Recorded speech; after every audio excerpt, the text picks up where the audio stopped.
Happy Monday, my friends, and good morning to you. Last week, we talked about the all-important subject of legacy. And I believe that each of you that are watching today have the potential to leave a great legacy. But here's the deal. Our beliefs about our future and our families and our marriages, our beliefs about what is possible in our lives has a direct impact on the reality that we experience.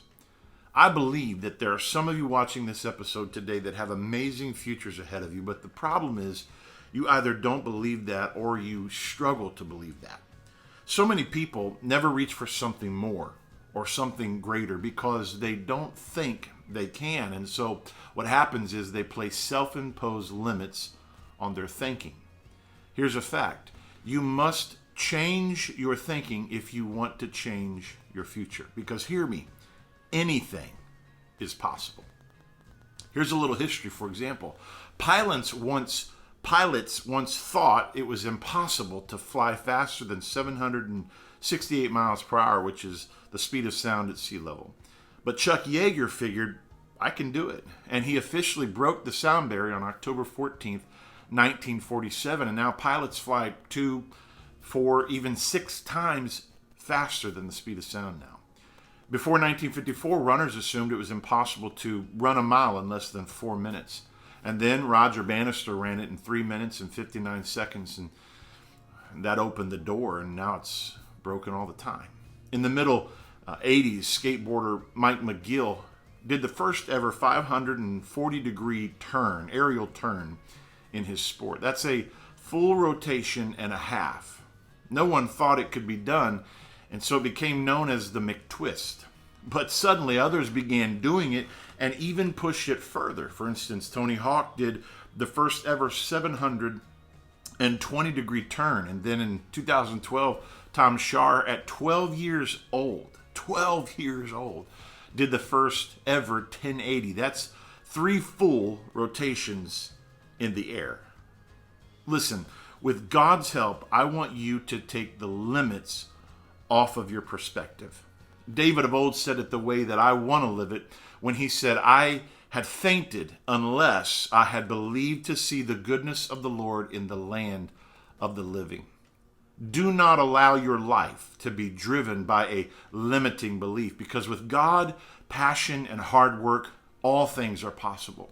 People view their lives in basically 2 ways. They view their life with fear or with faith, with scarcity or abundance, with doubt or belief. And these 2 approaches are seen, for instance, very clearly in the 12 Hebrew spies of ancient scripture.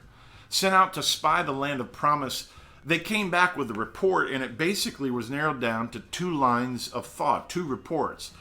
10 of them had a report of fear and doubt, and 2 of them gave a report of faith and abundance. To give some practicality to this, there are 4 things that will keep you from recognizing that when it comes to our good and our success, we have a God who created us with no limits.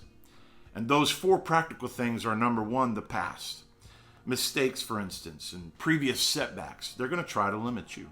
Number 2, the present.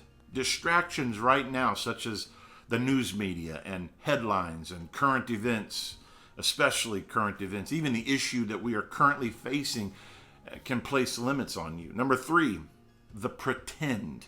For instance, social media. Those tweetable highlights that we all see that others try to use to paint a perfect but unrealistic image. They can make you doubt yourself. And number 4, the people.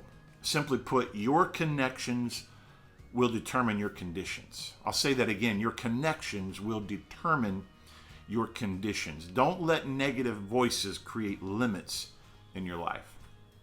I want you to step into your potential by going back to the immortal words of the great apostle Paul when he said, I can do all things through Christ, which strengtheneth me. Ultimately, nothing can hold you back but you and the limits that you accept. So, here's the challenge. Go. Cast off the limitations and pursue greatness. God bless you.